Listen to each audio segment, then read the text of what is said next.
WNBA just can't seem to understand is you get what you put in, and right now you are getting exactly what you deserve.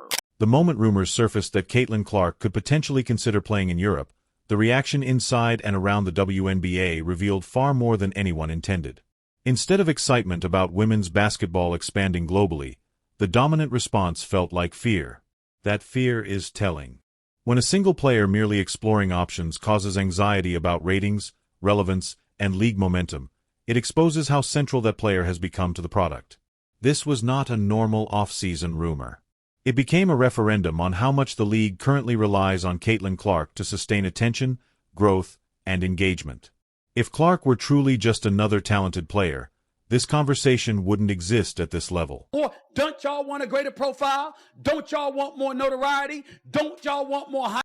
What makes the situation even more striking is the shift in tone from A'ja Wilson and others who previously minimized Clark's rise. For months, Clark's success was framed as media hype or privilege rather than impact. But when the idea of Clark leaving became real, suddenly her presence was framed as vital to the league's future. That contradiction says everything. You don't dismiss someone's influence and then panic when they might walk away unless, deep down, you recognize their importance. The reaction revealed an uncomfortable truth. Clark's value has been understood privately long before it was acknowledged publicly. A'ja Wilson was a more dominating player and deserved to be the MVP, and unanimous. This controversy has very little to do with basketball skill alone. It is about influence, visibility, and control over the league's narrative. Caitlin Clark does not just play basketball, she drives conversation.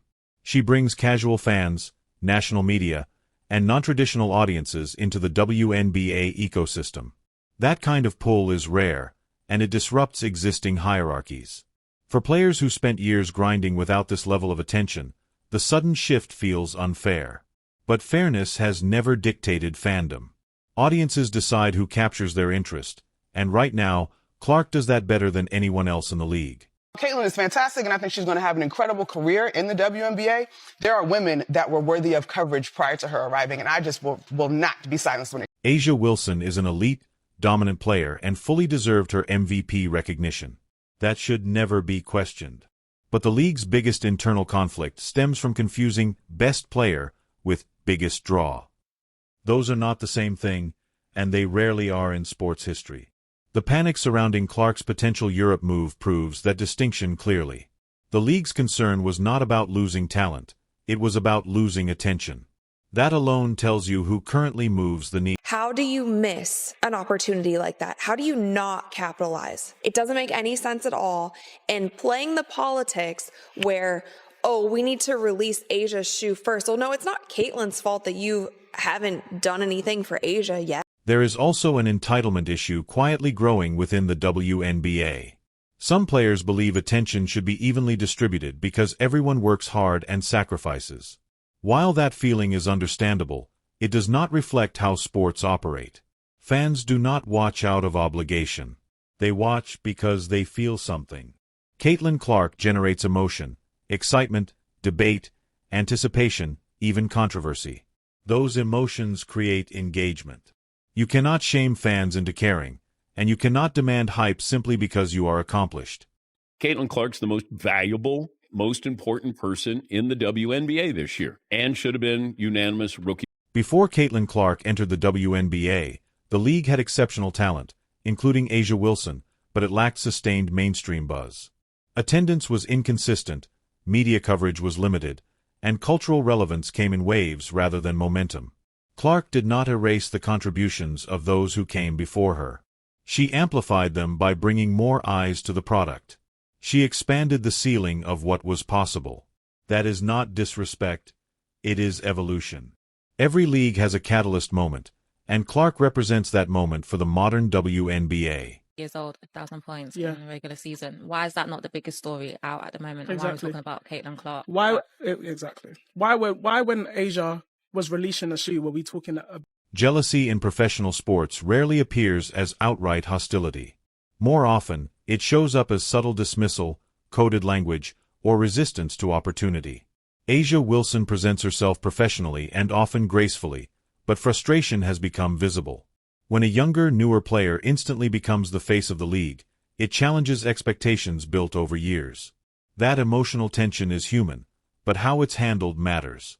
Resisting change instead of embracing it only deepens division. Is the first unanimous MVP in the NBA or the WNBA to ever not make the finals, which is something else. Fans are they're gonna share that. It does not mean that we are misogynistic or we're just hating on Asia. No, it's just this is what happens. Winning MVP should have been A'ja Wilson's unquestioned moment. Yet even then, the broader conversation still revolved around Caitlin Clark. That disconnect fuels resentment, but it is not a media conspiracy, it is audience behavior. MVP awards are based on performance metrics. Fan attention is based on emotional connection. Those two things do not always align. Clark's presence has rewritten how attention flows within the league, and no award alone can redirect that. It wasn't what it is. The quality of basketball may have been up to snuff, and you had somebody as popular as Cheryl Swoops who had her own signature shoe, had to deal with Nike and all of this other stuff. But the bottom line is, very few people gave a... Earlier reports of tension surrounding Nike endorsements hinted at this rivalry long before the Europe discussion. Brands follow attention, not tenure. Clark's rise disrupted existing marketing expectations, creating competition beyond the court. For an established star, watching sponsorship dynamics shift overnight can feel like a personal slight, even when it's simply business responding to demand. That moment marked a turning point where competition became personal, and where collaboration became more difficult. They decide what they want to do. We can point out how wrong it is. We can point out that that's a reality that shouldn't be a reality. But what we can't do is say, this is what matters. Right. That doesn't. When the audience was telling you... A potential move to Europe was never just about Caitlin Clark. It represented a broader opportunity for women's basketball. Such a move could have normalized international leverage for WNBA players, expanded global visibility, and opened doors for future generations. Blocking or discouraging that path wasn't about protecting the league. It was about protecting hierarchy. Progress often threatens existing power structures, and that is the real conflict at the heart of this controversy. They also need to, I don't know if an apology is warranted to Caitlin Clark or they just need to, in general, do. Viewership numbers tell the most uncomfortable truth. When Caitlin Clark does not play, interest drops. Even with elite talent on the floor, engagement declines. That reality is painful, but it is not disrespectful, it is data. Clark is not merely part of the entertainment product right now, she is the engine driving it. Ignoring that fact or resenting it only limits the league's growth potential. Caitlin is amazing in and of herself. She's an incredible basketball player. I think I can say that she's great, and I can say that there are 143 women that helped get the league to this place that she could take it over the top, and it's okay. Like, that's not an affront. The WNBA has never lacked skill. What it lacked was a consistent emotional hook for casual fans. Clark provides that through deep-range shooting, confidence, dramatic moments, and a fearless approach that translates beyond basketball purists. Skill earns respect, but moments earn loyalty. Clark creates moments that people talk about long after the game ends, and that is the currency of modern sports fandom. Agree with it. I thought she would be unanimous. I mean, it's not even close, because I said the most important person in the league is Caitlin Clark, and should be a top 5, if not, it should have been a top 3 MVP. As Clark's influence has grown, so has the physical and emotional pressure placed on her. Aggressive defense and constant fouling reflect not just strategy, but frustration. When a player changes a league's dynamics this quickly, opponents do not merely compete, they react emotionally. That pressure is the cost of transformation, and it confirms Clark's status as a disruptive force in the best possible way. The final truth is one many are reluctant to say out loud. A'ja Wilson is a dominant MVP-caliber player.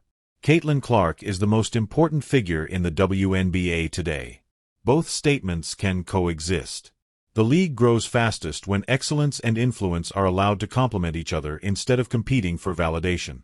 Caitlin Clark has already reshaped the WNBA's trajectory, and whether the league embraces that reality or resists it will determine its future far more than any single award ever could.